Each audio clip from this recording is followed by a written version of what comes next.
Hello friends, welcome to my YouTube channel. और radiation हमारा जो टॉपिक चल रहा है ट्रांसफर सब्जेक्ट का, उसके 6 लेक्चर हो चुके हैं ऑलरेडी। 6 लेक्चर में हमने उसके थ्योरेटिकल या डेरिवेशन पार्ट सारा कर लिया है। अभी हम उसके कुछ एग्जांपल्स या न्यूमेरिकल पोर्शन की बात कर ले हैं। तो एग्जांपल ऑफ रेडिएशन में बात करते हैं। हम एक क्वेश्चन लेते हैं। तो आपका पहला एग्जांपल है, एक फर्नेस दी गई है जिसका टेम्परेचर 2000 केल्विन 2000 केल्विन दिया हुआ है हमारे पास, और उसका जो वेवलेंथ दी हुई है जिसपे रेडिएशन एमिट हो रहा है फर्नेस से, वो भी दिया हुआ है 1 माइक्रोन, यानी कि 1 × 10⁻⁻6 मीटर। तो ये जो फर्नेस है ये हमें एज ए ब्लैक बॉडी बोला है कि इस फर्नेस को as a black body work कर रही है, ब्लैक बॉडी कंसीडर करना है फर्नेस हमें। क्लियर है? और हमसे पूछा क्या क्या है, ईवी लैम्डा पूछा है, यानी कि monochromatic emissive power of black body. Lambda M पूछा है, मैक्सिमम वेवलेंथ लैम्डा एम।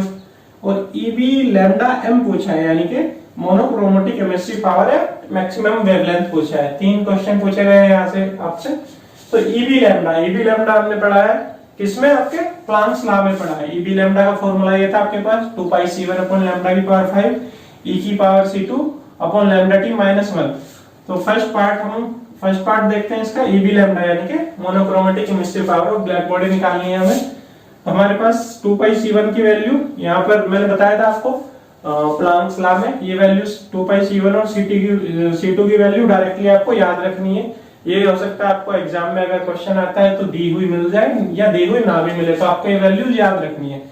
तो 2πc1 की वैल्यू हमारे पास थी, c2 की वैल्यू भी हमारे पास वहां से है, तो ये वाली वैल्यू है हमारे पास, ये भी वैल्यू है। लैम्डा की वैल्यू हमें दी हुई है, ठीक है, 1 × 10⁻⁻6 और टी भी हमें दिया गया है। तो इसको हम कैलकुलेट करेंगे, फॉर्मूले में रखेंगे, सारी वैल्यूज हमारे पास है, फॉर्मूला बेस्ड न्यूमेरिकल है, सिंपल सा। तो हमारे पास एक आंसर आ जाएगा ये भी लैम्डा का। क्लियर है? पहला पार्ट हो जाएगा आपका। सेकंड पार्ट की बात करते हैं। सेकंड पार्ट में पूछा आपसे लैम्डा एम कहां पे पढ़ा है आपने, वीन्स डिस्प्लेसमेंट लॉ में हमने पढ़ा है। Lambda M T equals to constant रहता है, ठीक है। मैक्सिमम वेवलेंथ एक टेम्परेचर के रेस्पेक्ट में वो हमेशा उन दोनों का मल्टीप्लिकेशन एक कांस्टेंट रहेगा। टेम्परेचर वेरी करे तो टेम्परेचर इंक्रीज होता है तो हमारी वेवलेंथ डिक्रीज हो जाती है। मैंने वहां पर अच्छे से समझाया था आप लोगों को। तो lambda M T equals to constant equals to 2898 micrometre kelvin था ये वहां पर। मैंने इस कांस्टेंट की वैल्यू भी आपको लिखा रखी है, तो ये आपको याद होना चाहिए इस कांस्टेंट की वैल्यू भी। तो लैम्डा एम पूछा है हमसे यहाँ से, तो टी की वैल्यू हमें दी हुई है, तो 2898 माइक्रोमीटर था, तो इसको मीटर में कन्वर्ट कर लिए 10⁻⁻6 डिवाइडेड बाय टी, नीचे चला गया 2000 से, तो आपका यहाँ पे इसको डिवाइड करके कुछ आंसर आ जाएगा। तो आपको मैक्सिमम वेवलेंथ लैम्डा एम की वैल्यू मिल जाएगी, ठीक है। क्लियर है? सेकंड पार्ट भी ये सिंपल है बिल्कुल, आपका फॉर्मूला बेस्ड है। आपको फॉर्मूले याद रखने हैं, आपको और आइडेंटिफाई करना है क्या पूछा गया है हमसे और कौन से फॉर्मूले से उसको हमें कैलकुलेट करना है। क्लियर? थर्ड पार्ट देख लेते हैं। थर्ड पार्ट क्या पूछा आपसे, ईबी लैम्डा एम यानी कि monochromatic emissive power of black body at maximum wavelength M लगा दिया यहाँ पर। यहाँ पे जो हमने ईबी लैम्डा निकाला था तो उसमें जो लैम्डा रखा था, जो हमें दिया गया था वो रखा था। अभी हमने निकाल लिया लैम्डा एम मैक्सिमम वेवलेंथ, तो इसी फॉर्मूले में हम क्या करेंगे, अभी लैम्डा की जगह लैम्डा एम की वैल्यू पुट कर देंगे। तो 2πc1 की वैल्यू आपके पास थी, लैम्डा की जगह आज क्या हो गया आपका, लैम्डा एम की पावर 5 है, ठीक है। तो लैम्डा एम की पावर 5 हो जाएगा। लैम्डा हमने यहाँ से निकाला है अभी, लैम्डा एम की पावर 5 ई की पावर c2/लैम्डा टी था, लैम्डा टी की जगह क्या हो गया, लैम्डा एम टी -1। तो बाकी सारी टी भी है आपके पास, ये भी है, ये भी है, लैम्डा यहाँ से निकाल लिया, तो ये वाली वैल्यू भी आपकी आ जाएगी। क्लियर है? तो सिंपल सा न्यूमेरिकल है, कोई इसमें डाउट होना नहीं चाहिए, कोई प्रॉब्लम भी नहीं होनी चाहिए। आगे देखते हैं, दूसरा न्यूमेरिकल देखेंगे अभी हम। यहाँ पर हम दूसरा क्वेश्चन देख लेते हैं। दूसरा एग्जांपल जो रेडिएशन का है, हमें दिया हुआ है एक grey diffuse and opaque surface या ओपेक बॉडी दी हुई है। क्वेश्चन में दिया हुआ है हमें एक बॉडी है जो कि ग्रे है, ग्रे डिफ्यूज एंड ओपेक है, यानी कि ओपेक होने से क्या समझिए आप यहाँ पर, τ=0 हो गया उसका ओपेक सरफेस होने से, यानी कि उसमें केवल अल्फा होगा और रो होगा, इन दोनों की वैल्यू 1 के बराबर होगी। क्लियर है? उसकी एब्जॉर्प्टिविटी हमें 0.8 दी गई है, एब्जॉर्प्टिविटी 0.8 दी गई है, यानी कि यहां से हम रो की वैल्यू निकाल लेंगे। तो रो कितना हो गया आपका, 1 - 0.8, रो की वैल्यू आ जाएगी आपके पास 0.2। क्लियर है? टेम्परेचर दिया हुआ है 100 डिग्री सेंटीग्रेड। 100 डिग्री सेंटीग्रेड, सबसे पहले टेम्परेचर को रेडिएशन में हमें हमेशा केल्विन में यूज करना है, तो हमने इसको केल्विन में चेंज कर लिया, 373 केल्विन हो गया। एरिया दिया हुआ हमें बॉडी का 0.1 मीटर स्क्वायर और जी दिया हुआ है, इरिडेशन दिया हुआ है, इरिडेशन जो इंसिडेंट रेडिएशन एनर्जी होती है on the surface of the body equals to 1000 watt per metre square दिया हुआ है। क्लियर है? तो एरिया दिया हुआ है और रेडिएशन दिया हुआ है 1000 वॉट पर मीटर स्क्वायर में। तो जी यहां से आप फाइंड करेंगे हम, क्या क्या पूछा है उसने, जी पूछा है यानी कि रेडियोसिटी पूछी हुई है उसने। दूसरी चीज क्या पूछी है, क्यू पूछा है, हीट ट्रांसफर पूछा हुआ है, नेट हीट ट्रांसफर कितना हो रहा है। और थर्ड क्या पार्ट है, calculate about quantity if surface is black. Surface अगर ब्लैक होगा तो तब इनकी वैल्यू क्या होगी। तो देख लेते हैं, पार्ट बाय पार्ट देखते हैं। पहले फर्स्ट पार्ट देख लेते हैं, जे पूछा हुआ हमसे। तो जे का फॉर्मूला जब हम पढ़ रहे थे इरिडेशन एंड रेडियोसिटी, तो जे रेडियोसिटी है आपका, ये उस टाइम बताया गया था। ये था आपका formula epsilon E B plus rho G. Clear है? तो epsilon E B plus rho G, epsilon E B क्या हो जाता है आपका स्टीफन बोल्ट्जमैन लॉ से सिग्मा टी की पावर 4 प्लस रो जी, तो रो जी है ये आपका। एप्सिलॉन की वैल्यू हमें यहाँ से कहीं दी नहीं गई है, लेकिन हमें पता है ग्रे सरफेस के लिए from Kirchhoff law absorptivity equals to emissivity होती है। किरचॉफ लॉ से हमें ये पता है absorptivity equals to emissivity from Kirchhoff law for grey surface के लिए। तो एप्सिलॉन की जगह हमारी वैल्यू क्या हो जाएगी, एप्सिलॉन की वैल्यू भी क्या होगी जो हमें एब्जॉर्प्टिविटी अल्फा की वैल्यू दी है 0.8। सिग्मा की वैल्यू, एप्सिलॉन की वैल्यू है सिग्मा की value 5.67 into 10⁻⁸। Stefan Boltzmann constant होता है टेंपरेचर 373 की पावर 4 प्लस रो इनटू जी। रो की वैल्यू हमें यहां से मिल गई थी, ओपेक सरफेस दिया हुआ था तो रो की वैल्यू 0.2 आ गई थी, और जी की वैल्यू दी हुई है हमें 1000 वॉट पर मीटर स्क्वायर। तो यहाँ से हमारी रेडियोसिटी आ जाएगी, ये किसमें आएगी, वॉट पर मीटर स्क्वायर में आएगी, क्योंकि यहाँ पे कहीं भी एरिया का टर्म नहीं है, एरिया की मल्टीप्लाई नहीं है। तो पहला पार्ट हो जाएगा आपका। दूसरा पार्ट की बात करते हैं, क्यू पूछा गया है। तो जो क्यू नेट, ये भी जब हम फॉर्मूला ड्राइव कर रहे थे रेडियोसिटी के बाद हीट ट्रांसफर या heat exchange between two surfaces या from one surface to surrounding, तो ये आपका फॉर्मूला था। सेकंड पार्ट कंसीडर करते हैं, जो हमारा क्यू पूछा गया सेकंड पार्ट, यानी कि नेट हीट एक्सचेंज। तो क्यू देख लेते हैं। क्यू का फॉर्मूला भी रेडियोसिटी के बाद आपको ये वाला फॉर्मूला दिखा हुआ मिलेगा वहां पर, जो नेट हीट एक्सचेंज का फॉर्मूला था through radiation, J minus G into A, J radiosity minus radiation into area. तो यहाँ पर आपको रेडियोसिटी जी आपने जस्ट यहाँ से निकाल लिया, अभी जी आपको दिया हुआ है 1000 और एरिया भी दिया हुआ आपको 0.1 मीटर स्क्वायर। तो यहाँ से जो वैल्यू मिलेगी आपको क्यू नेट, वो किस चीज में मिलेगी, आपको वॉट में मिल जाएगी। क्लियर? तो दोनों पार्ट इजीली हो जाएंगे। थर्ड पार्ट की बात करते हैं, calculate above quantity if surface is black. अगर हमारा सरफेस जो ब्लैक है यानी कि ब्लैक बॉडी होगा, इसका कहने का मतलब यह है अगर सरफेस हमारा ब्लैक बॉडी है तो तब हमें रेडियोसिटी और नेट हीट ट्रांसफर निकालना है। तो सरफेस ब्लैक होने के केस में मैंने बता रखा आपको, सरफेस ब्लैक बोल दिया यानी कि अल्फा बी इक्वल्स टू 1, यानी कि उसकी एब्जॉर्प्टिविटी क्या हो जाएगी, 1 हो जाएगी। क्लियर? तो ये वाला जो पार्ट है आपका रो 0 हो जाएगा उसका, और टो भी 0 हो जाएगा। अभी जो रेडियोसिटी का फॉर्मूला था हमारा J equals to epsilon E B plus rho G, तो ये वाला फॉर्मूला रो वाली टर्म ये तो 0 हो जाएगी, तो J इक्वल्स टू क्या हो जाएगा, एप्सिलॉन ईबी, और epsilon equals to absorptivity, epsilon equals to alpha हो जाएगा आपका। अल्फा क्या है 1, यानी कि J इक्वल्स टू क्या हो गया आपका यहाँ पर ईबी हो गया केवल, यानी कि सिग्मा टी की पावर 4। ब्लैक बॉडी के केस में क्या हो गया, सिग्मा टी की पावर 4। तो सिग्मा की वैल्यू 5.67 गुना 10 की पावर -8 और टी की वैल्यू 373 केल्विन निकालेंगे तो इसकी वैल्यू आपको आ जाएगी। क्लियर है? रेडियोसिटी। और फिर से हीट ट्रांसफर पूछ रहा है क्यू निकाल लेंगे सेम ऐसे आप। तो जे की जगह जो वैल्यू आई आप ये रखेंगे, जी की वैल्यू दी गई है आपको, एरिया भी दिया गया है, तो फिर से आप क्यू नेट निकाल लेंगे, net heat exchange through radiation. Clear? तो इजीली ये भी सवाल हो जाएगा आपका। नेक्स्ट एक और एग्जांपल देख लेते हैं, एग्जांपल थर्ड। तो तीसरा एग्जांपल देख लेते हैं, नेक्स्ट एग्जांपल। इसमें हमारे 2-3 टाइप के केस, सारे केस कवर कर लेंगे हम, 2-3 टाइप के केस जो भी है। तो यहाँ पर हमें दिख रहा है 2 लार्ज इनफाइनाइटली प्लेन्स दिए गए हैं, प्लेन 1 और प्लेन 2।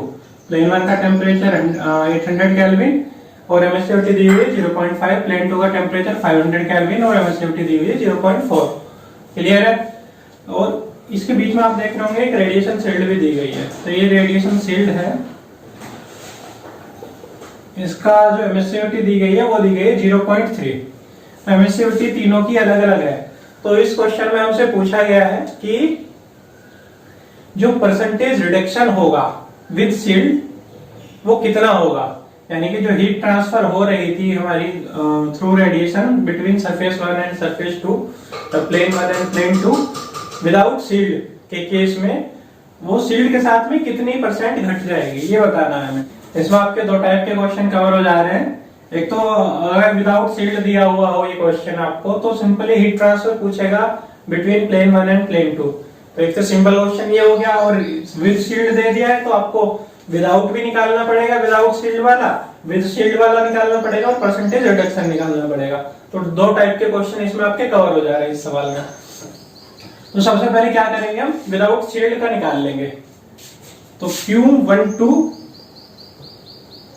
जो आपका नेट था, स्मॉल q से रिप्रेजेंट कर रहे थे, Q12 नेट विदाउट शील्ड, ये क्या हो जाएगा आपका सिग्मा T1 की पावर 4 माइनस T2 की power 4 divided by 1/ε1 plus 1/ε2 minus 1। ये था, ये क्लियर है? यहाँ पर आपको सारी वैल्यूज पता है। सिग्मा स्टीफन बोल्ट्जमैन कांस्टेंट आपको पता है 5.67 गुना 10⁻⁻8। T1 कितना दे रखा है 800 केल्विन, 800 की पावर 4। T2 दे रखा है 500 केल्विन, 500 की पावर 4 डिवाइडेड बाई 1/ε1 दे रखा है 0.5 प्लस 1/ε2 0.4 माइनस 1। यहां से आपकी कुछ वैल्यू निकल के आ जाएगी, वॉट पर मीटर स्क्वायर में आएगी ये वैल्यू। क्लियर? ये हो गया विदाउट शील्ड, विदाउट शील्ड। ठीक है, अब हम विद शील्ड के साथ देख लेते हैं इसी केस को।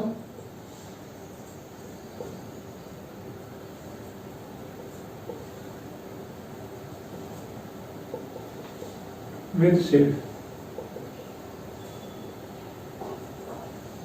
ये हो जाएगा आपका सिग्मा T1 की पावर 4 माइनस T2 की पावर 4 डिवाइडेड बाई 1/ε1 ही था प्लस 2/ε3 था प्लस 1/ε2 था माइनस 2 था। ये था क्वेश्चन आपका इस टाइप से। या चाहे तो इसी फॉर्मूले को हम और थोड़ा सा सिंप्लीफाई करके ऐसे लिख सकते हैं, सिग्मा T1 की पावर 4 माइनस T2 की power 4 divided by 1/ε1 plus 1/ε2 minus 1। ये तो विदाउट शील्ड वाला जो केस होता है, और प्लस 2/ε3 माइनस 1। ऐसे भी करके लिख सकते हैं। तो जो आपका सरफेस रेजिस्टेंस या स्पेस रेजिस्टेंस जो भी ऐड हो रहा है शील्ड के कारण, वो ये वाली टर्म है। ये वाली टर्म तो विदाउट शील्ड में भी रहती है। तो यहाँ पे भी आपको सारी वैल्यूज पता है इसकी, सिग्मा भी पता है, T1 भी पता है, T2 भी पता है, ε1 ε2 पता है, ε3 भी पता है। तो यहाँ से आप निकाल लेंगे ये चीज, तो इसकी कुछ वैल्यू आ जाएगी आपके पास, वो भी क्या आएगी वॉट पर मीटर स्क्वायर में। क्वेश्चन में पूछा क्या गया आपको, percentage reduction in net heat transfer through radiation. तो परसेंटेज रिडक्शन कैसे निकालेंगे आप, तो जो हीट हमारी पहले ट्रांसफर हो रही थी minus this heat divided by this heat. Clear है? तो percentage reduction in net heat transfer या net heat exchange through radiation, ये हो जाएगा आपका Q12 नेट विदाउट शील्ड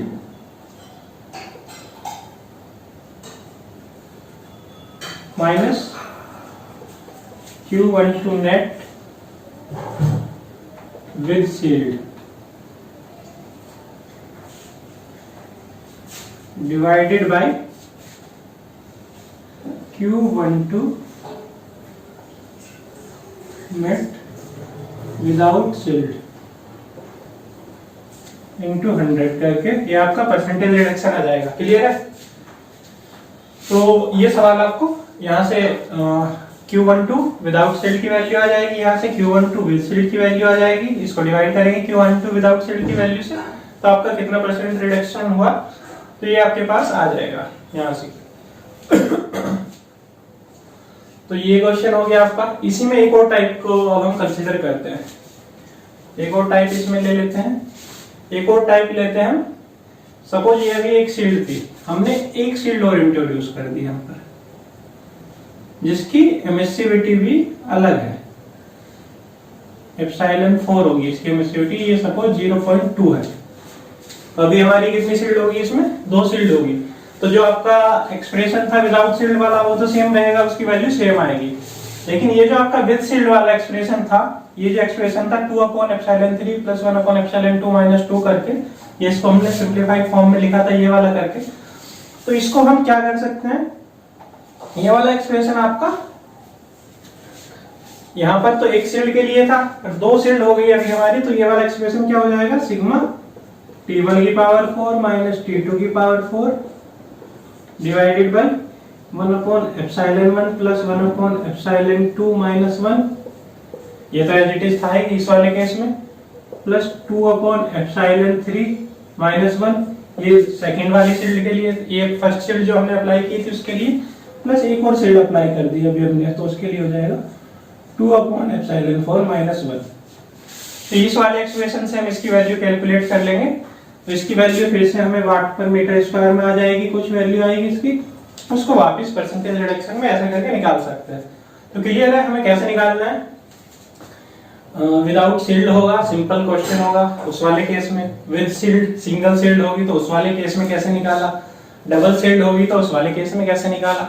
एक केस और बन सकता है इसका, एमिसिविटी अगर हमारी इक्वल हो जाए, सबकी एमिसिविटी अगर इक्वल कर देता है तो उसका मैंने डेरिवेशन में आपको दिखाया, उसमें डायरेक्ट फॉर्मूला है, नंबर ऑफ शील्ड n की वैल्यू रखनी है तो वहां पे भी डायरेक्ट आंसर आपको आ जाएगा।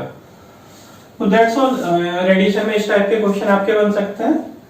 तो आपको फिर भी किसी क्वेश्चन में कोई डाउट रह जाता है, मैंने किसी भी क्वेश्चन की वैल्यू कैलकुलेट करके आंसर नहीं लिखा है कंप्लीट, तो ये आपके लिए एक तरीके से होमवर्क है, जितने ही मैंने एग्जाम्पल यहाँ पर कराए आप उसकी वैल्यू निकाल के आंसर निकाल लेंगे। और इसके बावजूद भी कोई आपको अगर किसी क्वेश्चन में डाउट रह जाता है तो आप कमेंट करके पूछ सकते हैं। अगर आपको मेरा लेक्चर पसंद आता है तो इसको लाइक करिए, शेयर करिए, कमेंट करिए, सब्सक्राइब करिए मेरे चैनल को। Thank you so much.